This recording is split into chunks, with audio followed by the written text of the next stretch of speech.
Hello बच्चा लोग, मैं आदित्यानंद आपका वेलकम करता हूं एक और मस्त और धमाकेदार वाला सेशन नया बैच के लिए। बच्चा लोग, इलेक्ट्रिक पोटेंशियल एंड कैपेसिटेंस के लेक्चर नंबर 7 में आज अपन concept of mechanical energy conservation principle पढ़ेंगे।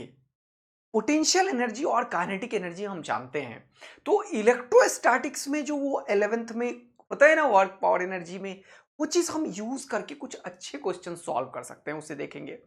कुछ न्यूमेरिकल प्रैक्टिस करेंगे और कंडक्टर के बारे में आज थोड़ा सा और डेप्थ में जाएंगे। तो चलिए देखते हैं आज क्या क्या होने वाला है सर।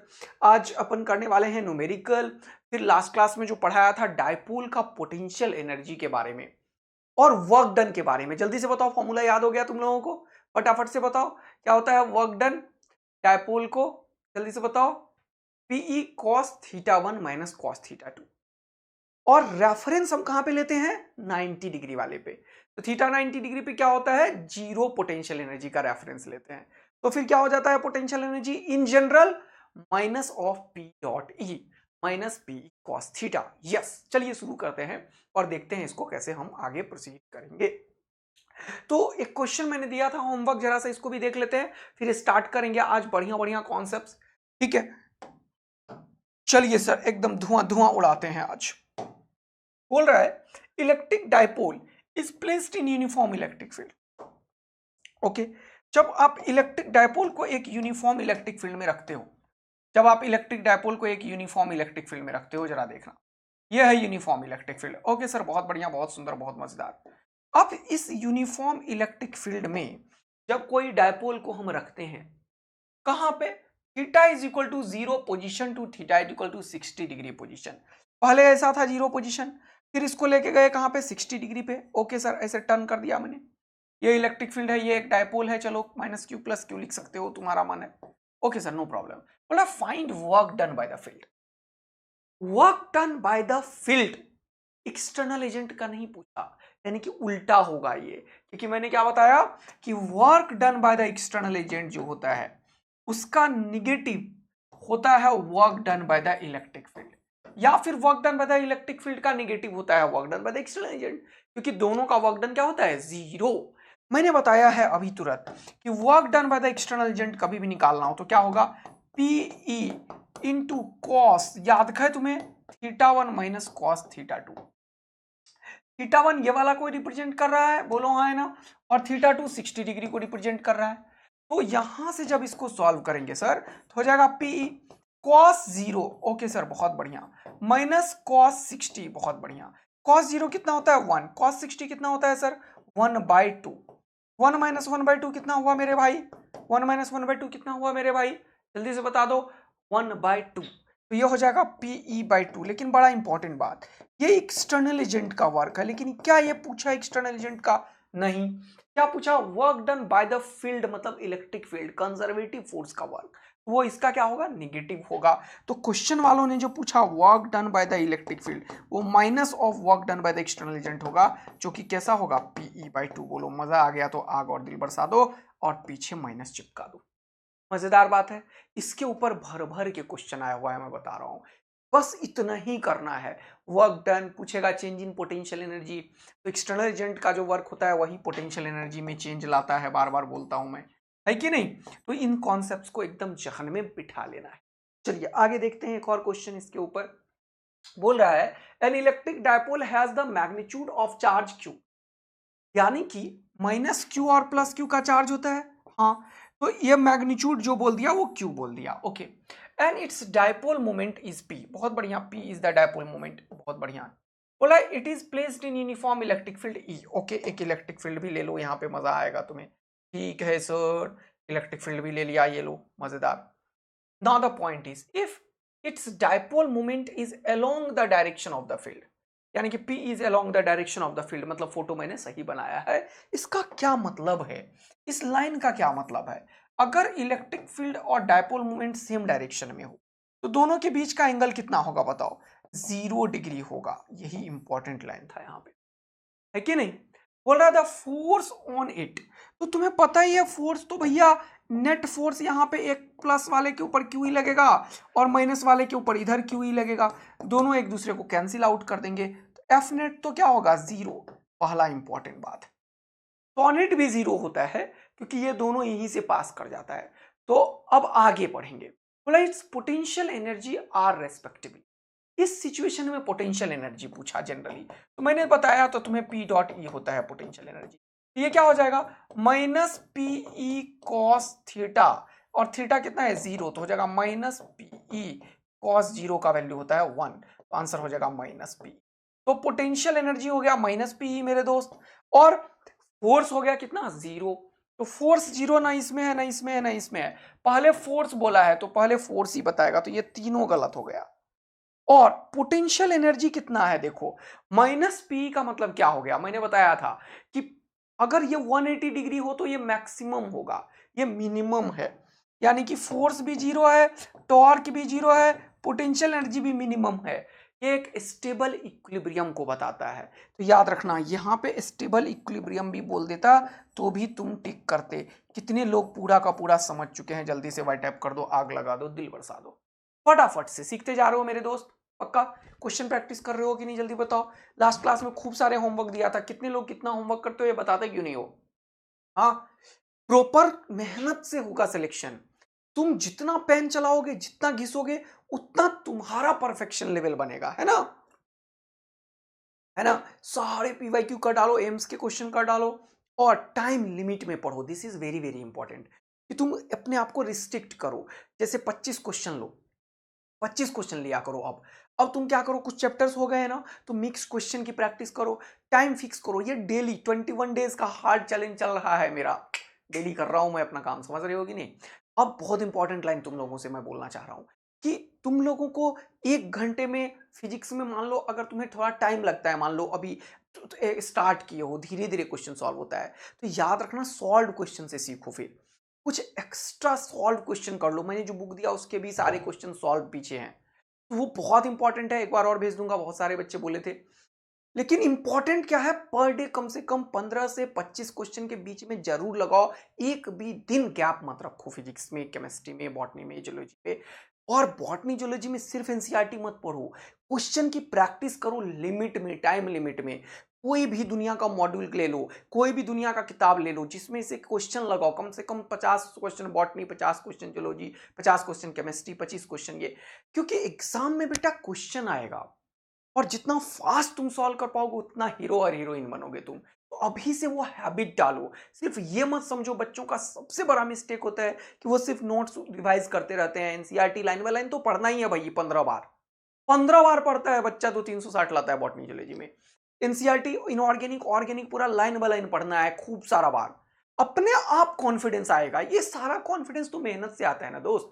तो तुम लोग भी एकदम जान लगाओ, एकदम पूरा एफर्ट अपना सारा का सारा दो, बहुत ही बढ़िया करोगे जीवन में। क्योंकि जीवन में मेहनत करने वाले को कोई नहीं रोक पाता है, क्योंकि मेहनत को कौन रोक पाएगा, वो तो तुम्हारा है ना यार। वो कोई तुमको पैसा दे के मेहनत नहीं करवा सकता, कोई तुम्हें खूब सारा गरीब बना के भी तुमसे मेहनत नहीं ले सकता।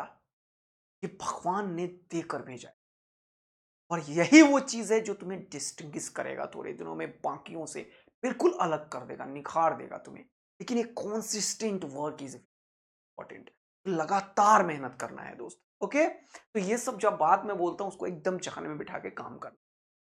चलिए, अब मैं तुम्हें एक बड़ा ही अच्छा कॉन्सेप्ट की तरफ ला रहा हूं, mechanical energy conservation principle in electrostatics को समझाने की कोशिश करता हूं। चलो आ जाओ, एमईसीपी इन इलेक्ट्रोस्टैटिक्स। एक कॉन्सेप्ट बताता हूं सबसे पहले, what do mean by MECP sir.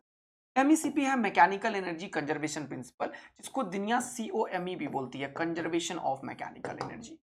ठीक है, क्या होता है सर ये। देखो, ये तुम लोग बचपन में हमेशा जब भी मैं पूछता था ना तुम लोगों से क्या होता है सीओएमई, तो बोलते थे तुम potential energy plus kinetic energy initial is equal to final. अरे नहीं नहीं नहीं नहीं मेरे दोस्त, ये कंडीशनल कंडीशन है, ये कंडीशनल है। ये जो कंजर्वेशन ऑफ मैकेनिकल एनर्जी है, ये कंडीशन है। कंडीशन क्या है इसका, this is very very important. What is the condition, condition ही तुम भूल गए तो फिर कैसे होगा, है कि नहीं। जब कोई कंडीशनल फॉर्मूला है तो बिना कंडीशन के तुम नहीं बोलो। कंडीशन क्या है कि work done bye non conservative force 0 होना चाहिए, नॉन कंजर्वेटिव का कोई भी वर्क नहीं होना चाहिए, एंड सिर्फ और सिर्फ कंजर्वेटिव वर्क होना चाहिए। क्या होना चाहिए, कंजर्वेटिव वर्क होना चाहिए, कंजर्वेटिव वर्क। जब ये दोनों कंडीशन को ये सेटिस्फाइड करता है। अब क्वेश्चन आया, what do you mean by the non conservative? Friction, air resistance, viscous forces, वैसा फोर्स जिसका कि वर्क स्टोर्ड नहीं किया जा सकता, वो नॉन कंजर्वेटिव है, उसका वर्क इसमें जीरो होना चाहिए। और कंजर्वेटिव का एग्जांपल मैं बार बार तुम्हें कोट किया हूं, कौन कौन सा? mg कंजर्वेटिव फोर्स है। इलेक्ट्रोस्टैटिक फोर्स जो पढ़ते हो दो चार्ज के बीच में, याद रखना, इलेक्ट्रिक नहीं है ये, या क्या है? Electrostatic, very very important. Electric force varying magnetic field के लिए भी होता है, वो नॉन कंजर्वेटिव होता है। उसके चलते पोटेंशियल या पोटेंशियल एनर्जी डिफाइन नहीं होता, वो अपन पढ़ेंगे कहां पे? इलेक्ट्रोमैग्नेटिक इंडक्शन में। तो ये क्या देखो, देखो यहाँ पे मैग्नेटिक अर्थ का ग्रेविटेशनल फोर्स, ये जो है इलेक्ट्रोस्टैटिक फोर्स, ये क्या है? कंजर्वेटिव। मैग्नेटोस्टैटिक स्प्रिंग फोर्स, ये सब क्या है? कंजर्वेटिव फोर्स है, स्प्रिंग। मैग्नेटोस्टैटिक, ये बहुत इंपॉर्टेंट बात है। मैग्नेटोस्टैटिक बार बार क्यों बोले जा रहा हूं? एक बार मैग्नेट के लिए जो फील्ड लाइंस होता है उसके चलते पोटेंशियल एनर्जी डिफाइंड होता है। तो ये सब आगे के चैप्टर में पढ़ेंगे। मैं एग्जांपल कोट कर रहा था कि कंजर्वेटिव से क्या मतलब। अगर ऐसा है, इफ ये सेटिस्फाइड हुआ, देन ये होगा। याद रखना, ये जब तक होगा ही नहीं तब तक ये तुम थोड़ी बोल पाओगे। क्या? Then potential energy plus kinetic energy initial is equal to potential energy plus kinetic energy final. ये याद रखना है। ओके दोस्त, क्या याद हो गया 11th का एक फॉर्मूला? लेकिन ये तब है जब ये कंडीशन सेटिस्फाइड हुआ। इसी को हम बोलते हैं पोटेंशियल एनर्जी इनिशियल और ये पोटेंशियल एनर्जी फाइनल। तो इसको हम बोलते हैं potential energy final minus potential energy initial. इसको हम बोलते हैं कि अगर कोई एक, क्योंकि दोनों का सम कांस्टेंट है, अगर काइनेटिक एनर्जी घटेगा तो पक्का पोटेंशियल एनर्जी को बढ़ना पड़ेगा, तभी दोनों का सम कांस्टेंट रह सकता है। तो इसीलिए हम इसको दूसरे तरीके से कैसे बोलते हैं? Loss in potential energy. इस सब का ऑपरेशन करेंगे बेटा, अभी जो 11th क्लास वाला चल रहा है ना, वर्क पावर एनर्जी में। इसी का दूसरा ऐसा भी नाम है, is equal to gain in kinetic energy. Okay sir.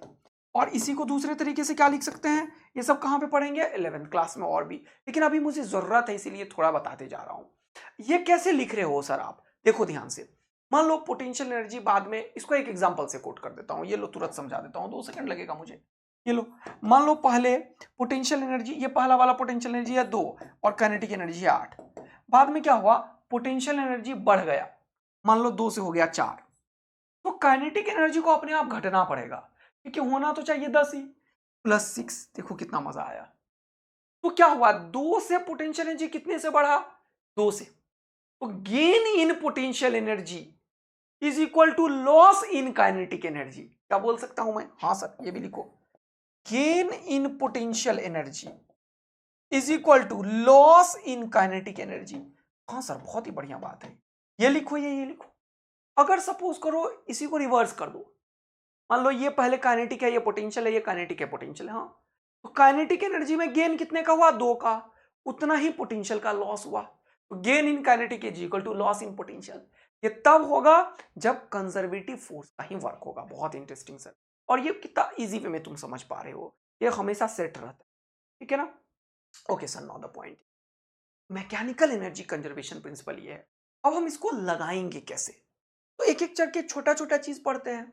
जैसे कि एक छोटा सा क्वेश्चन मैं बोलता हूं यहाँ पे, जरा समझने की कोशिश करना। कि मान लो कि मैंने एक क्वेश्चन रेज किया। क्वेश्चन 1 क्या है? मान लो यहाँ पे एक प्रोटॉन है, ये क्वेश्चन है तुम्हारे पास एग्जाम्पलर वगैरह में।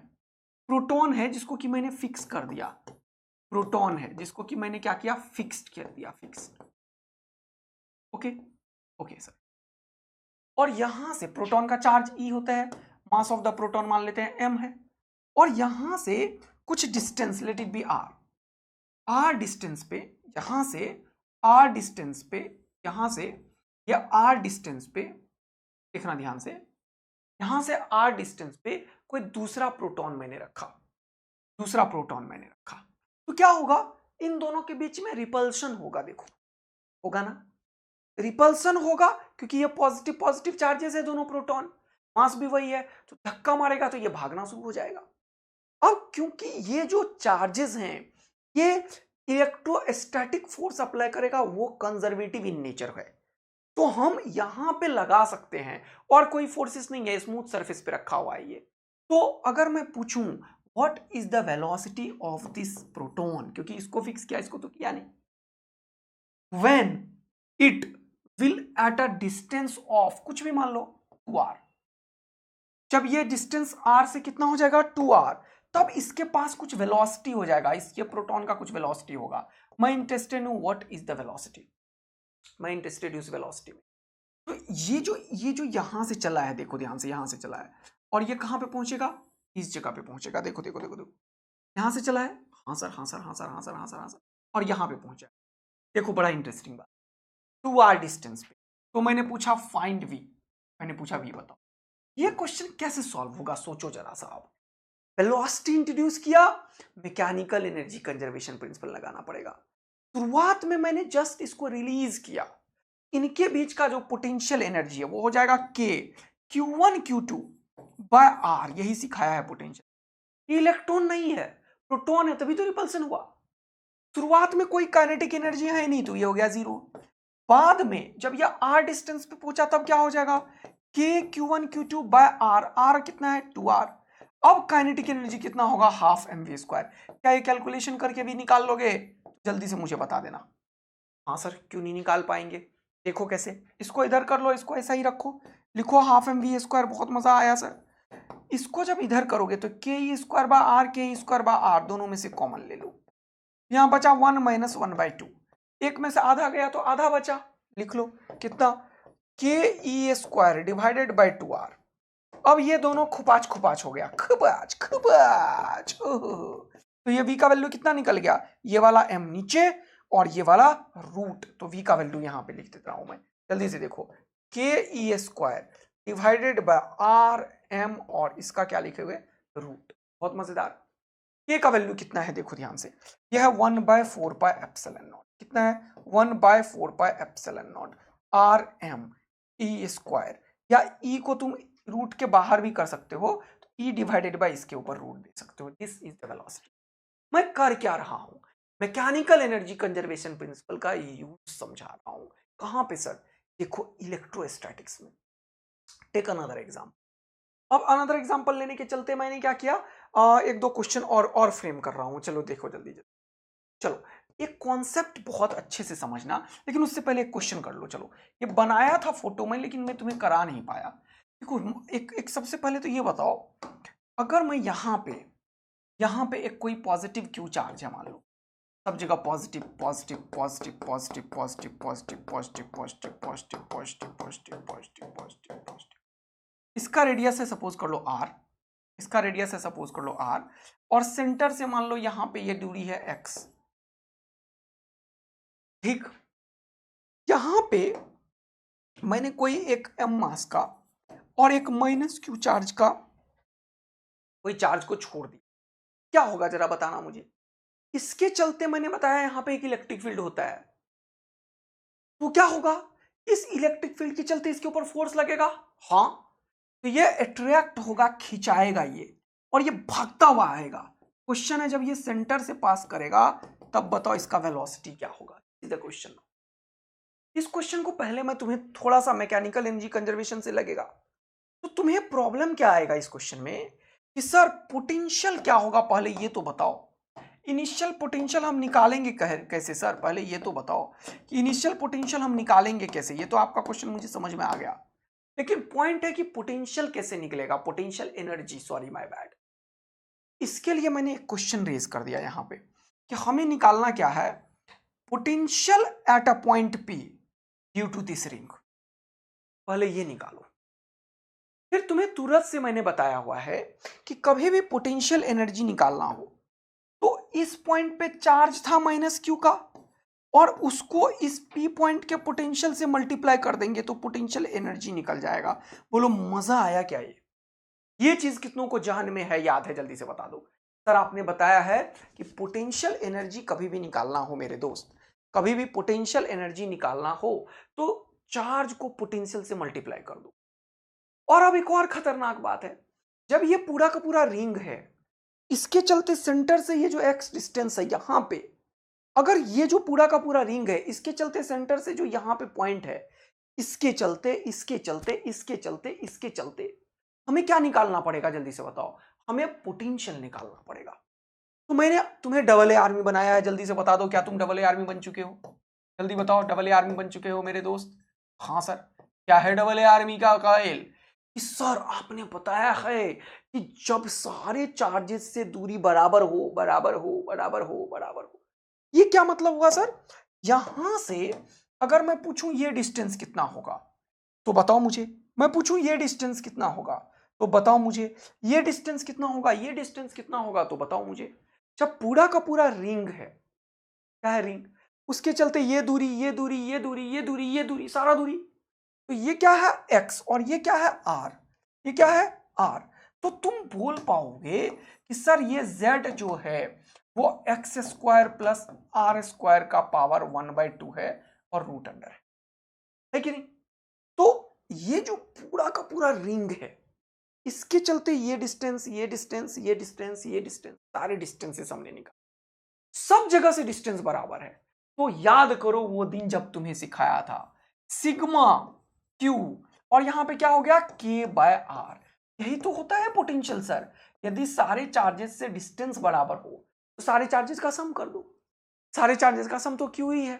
तो यहां पे पोटेंशियल जो होगा वो एक्चुअल में इस रिंग के चलते क्या होगा, जल्दी से बताना। ये नया चीज भी बता दिया मैंने। k का वैल्यू क्या है 1/4 पाई एप्सिलॉन नॉट r और सिग्मा क्यू का मतलब टोटल चार्ज क्यू। कितनों को मस्त वाला मजा आ गया? जल्दी वाई टाइप कर दो, आग लगा दो, दिल बरसा दो, जल्दी से सारा काम कर दो बेटवा। q/4 pi epsilon not r। r के बदले क्या लिखोगे z, r के बदले क्या लिखोगे z, r के बदले क्या लिखोगे z। देखो मस्ती, मजेदार, दमकदार, चमकदार। ये क्या हो गया q/4 पाई एप्सिलॉन नॉट और ये वाला डिस्टेंस। तो ये बड़ा ही इंटरेस्टिंग सा चीज तो मैंने सिखा दिया। अब क्योंकि यहां का पोटेंशियल पता है तो अगर मैं बोलूं इस सिस्टम का पोटेंशियल एनर्जी बताओ तो यहां पे तुम बोलोगे क्योंकि इसके चलते ये जो फोर्स और फील्ड है वो कंजर्वेटिव इन नेचर है, तो यहां पे हम MECP लगा सकते हैं सर। देखो कितना इंटरेस्टिंग। तो इनिशियल पोटेंशियल एनर्जी अगर मैं बोलूं क्या होगा यहां पे बताओ, तो तुम यहां का पोटेंशियल निकालो P पॉइंट का और चार्ज से मल्टीप्लाई करो। यही मैं बार बार सिखाता हूं, ये बहुत इंटरेस्टिंग चीज। तो क्या होगा सर, यहां का पोटेंशियल हमें पता है -q और ये हमें पता है, अभी आपने बताया कि ये दूरी कितना है वो इंपॉर्टेंट रोल करेगा। तो लेट इट बी z। अभी मान लेते हैं z का वैल्यू r² + x² है, बाद में रख देंगे। मैं तो तुम्हें सारे टाइप्स वैरायटीज कवर कर रहा हूं मेरे दोस्त। क्या हो जाएगा जल्दी से बताना मुझे। सर यहां पे हो जाएगा k, ये q और ये q, क्योंकि इसमें चार्ज का साइन रखते हैं तो माइनस होगा, divided by z। This is the initial potential energy q1 q2 by r। Sir क्या बात है, इंटरेक्शन पोटेंशियल एनर्जी। काइनेटिक है नहीं, हमने जस्ट रिलीज किया, ये तो अट्रैक्ट कर रहा है। जब सेंटर पे गए तो इन सब से ये दूरी r है, तो इस बार पोटेंशियल एनर्जी क्या होगा, यहां का पोटेंशियल इसके चलते क्या होगा सेंटर पे, बताना जरा सा। ये q q q q q और ये r, तो हो जाएगा k q by r potential. उसको इस -q से मल्टीप्लाई करोगे तो -q² plus ½ mv square, v centre का स्क्वायर। ये सब थोड़ा सा तुम्हें दिख रहा होगा कि इतना कैलकुलेशन है सर। नहीं नहीं नहीं नहीं बेटा, ये कभी भी एग्जाम में आ जाएगा, लेकिन ये तुम्हें आएगा ना कि सर ने बड़ा अच्छे से पोटेंशियल एनर्जी और काइनेटिक एनर्जी सिखाया है, तो तुम धुआं धुआं उड़ा दोगे। तुम्हें कौन रोकने वाला जन्म ले, बोलो है कि नहीं? अब ये जो कॉन्सेप्ट है वो समझना इंपॉर्टेंट, उसका एप्लीकेशन इंपॉर्टेंट है कि कैसे मैं मैकेनिकल एनर्जी, इसके ऊपर एक कॉन्सेप्ट है खूब आता है, जानते हो क्या? Concept of minimum distance. Nucleus के चलते ये आता है जब मॉडर्न फिजिक्स। अब देखो ध्यान से, एक क्वेश्चन और करवाने की कोशिश करता हूं, लेकिन एक कॉन्सेप्ट पहले समझा। जरा सा एक कॉन्सेप्ट की तरफ बढ़ते हैं। फिजिक्स में एक बड़ा ही तगड़ा कॉन्सेप्ट है जो बहुत यूज होता है। जैसे कि क्वेश्चन वाला बोलेगा कोई एक चार्ज Q है या E है, what ever it is, Q मान लेते हैं। Charge Q is accelerated through potential V। ये बहुत यूज करते हैं हम, याद रखना। कभी भी इलेक्ट्रोस्टैटिक्स में यूज होता है, मैग्नेटोस्टैटिक्स में यूज होता है, मॉडर्न फिजिक्स में यूज होता है, एवरीवेयर। लैंग्वेज क्या है? Charge Q is accelerated through potential. तो जब भी ऐसा कभी बोले कि charge Q is accelerated through potential, इसका मतलब जैसे अभी केमिस्ट्री में भी मैंने तुम्हें बताया था ये चीज कि तब इसके ऊपर एक वर्क डन होता है। कितना होता है वर्क डन? जल्दी से बताओ। Work done by the battery कितना होता है? Q into V. आखिर ये वर्क डन जो गया वो कहां गया? वो इस चार्ज को एकदम से स्पीड से घुमाने में काम आता है। तो ये जो वर्क डन हुआ है ये Q इंटू वी, ये काइनेटिक एनर्जी में चला जाता है हाफ एम वी स्क्वायर। ये एक्चुअल में क्या है सर? ये मैकेनिकल एनर्जी कंजर्वेशन प्रिंसिपल ही तो है। ये जो पोटेंशियल एनर्जी है, ये चार्ज को Q से तुमने एक्सेलरेट किया तो इसका पोटेंशियल एनर्जी कितना हो गया? Q into V. ये तो सिखाया मैंने। और वो कहां चला गया? काइनेटिक एनर्जी में। तो ये लैंग्वेज बहुत यूजफुल है कि व्हेन अ चार्ज Q या चार्ज E या electron is accelerated through potential V या proton is accelerated through potential V, तो इसके पास जो काइनेटिक एनर्जी होगा वो इसके वर्क डन के बराबर होगा और वो Q के बराबर होगा। ये बहुत इंफॉर्मेटिव लैंग्वेज है तो फिजिक्स में खूब यूज होता है। ध्यान। एक और एग्जांपल एक बार एम्स में आया हुआ है और नीट में भी आया हुआ है एक क्वेश्चन, जरा उसको मैं समझाने की कोशिश करता हूं, जरा देखना। फिर एक और चीज बताऊंगा मजेदार, उसके बाद इलेक्ट्रोस्टैटिक ऑफ कंडक्टर की तरफ बढ़ेंगे। जैसे सपोज करो कि क्वेश्चन था कि एक बुलेट है, बुलेट बुलेट समझते हो ना, ये वाला। हाँ, बुलेट का मास है कुछ, let it be 2 gram. Okay. और इसका जो चार्ज है वो है मान लो 2 कूलम चार्ज है इसके ऊपर। बहुत ज्यादा चार्ज हो गया, 2 कूलम। 2 माइक्रोकूलम लिख दें क्या? 10 माइक्रोकूलम। 10 माइक्रो। अब देखो लैंग्वेज देखो। This this bullet is accelerated through potential 100 volt. ऐसे बोल दिया मैंने। This bullet is accelerated through potential 100 volt. देख रहे हो क्वेश्चन कितना मजेदार है? फाइंड द काइनेटिक एनर्जी या find the velocity of the bullet. इतना छोटा सा क्वेश्चन लेकिन कितना मजेदार है।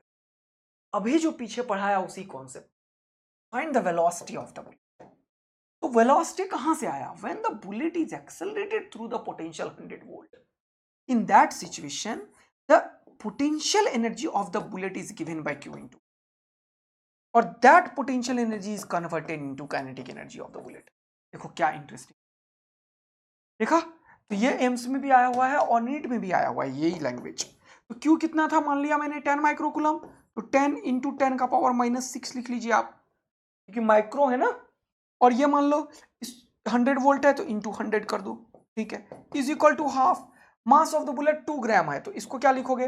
2 इंटू 10 का पावर -3 kg हो जाएगा। हाँ सर, बहुत बढ़िया। और ये क्या हो जाएगा? Into V square. अब देखो यहां से खपाच खपाच, ये 10 का पावर -3 से ये हो गया टकाक 10 का पावर -3, और ये 10 का पावर -3 1/100 हो जाएगा। हाँ सर, अरे बोलो, मजा आ रहा है जीवन का? तगड़ा मजा आ रहा है या नहीं आ रहा है? जल्दी बताओ। हाँ सर। तो ये 3 जीरो और ये 3 जीरो खत्म, बचा 1। तो वी स्क्वायर का वैल्यू हो गया 1, देयरफॉर वी का वैल्यू हो गया 1 मीटर पर सेकेंड। 1 मीटर पर सेकेंड का स्पीड पकड़ लेगा ये बुलेट बेटा। कितनों को मस्त मजा आया इस क्वेश्चन। थोड़ा सा इसको लिख लेना बेटा। कैसे लिखोगे? When a bullet of charge 10 microcoulomb mass 2 gram is accelerated through potential 100 volt, then find the velocity in by the bullet. ऐसे कोई भी क्वेश्चन आता है तो तुम इसको समझ लोगे, और ये बहुत बार यूज होता है, ये ध्यान रखना। बहुत अच्छा। कॉन्सेप्ट ऑफ मिनिमम डिस्टेंस वाला क्वेश्चन आता है यहाँ पे, और वो मॉडर्न फिजिक्स में भी हम पढ़ते हैं। जब किसी न्यूक्लियस में किसी भी एक अल्फा पार्टिकल को हम एक्सेलरेट कर देते हैं, तो अल्फा पार्टिकल को अगर वेलोसिटी दिया, याद रखना मॉडर्न फिजिक्स में यूज करूंगा और याद दिलाऊंगा कि देखो बेटा इलेक्ट्रोस्टैटिक्स में पढ़ाया था कि जब किसी चार्ज को हम फेंकते हैं तो न्यूक्लियस में भी पॉजिटिव चार्ज होता है और अल्फा पार्टिकल भी हीलियम प्लस प्लस न्यूक्लियस होता है, इनके बीच में रिपल्शन होता है। इसीलिए ये जो रदरफोर्ड ने एक्सपेरिमेंट किया अल्फा पार्टिकल स्कैटरिंग एक्सपेरिमेंट, वो आया आया आया आया आया और कुछ डिस्टेंस के बाद अपना वेलोसिटी को जीरो करके दोबारा से बाउंस बैक हुआ। वो जो डिस्टेंस है वो कैसे निकलेगा? वो यही मैकेनिकल एनर्जी कंजर्वेशन प्रिंसिपल से निकलता है दोस्त। पोटेंशियल एनर्जी इनिशियल और फाइनल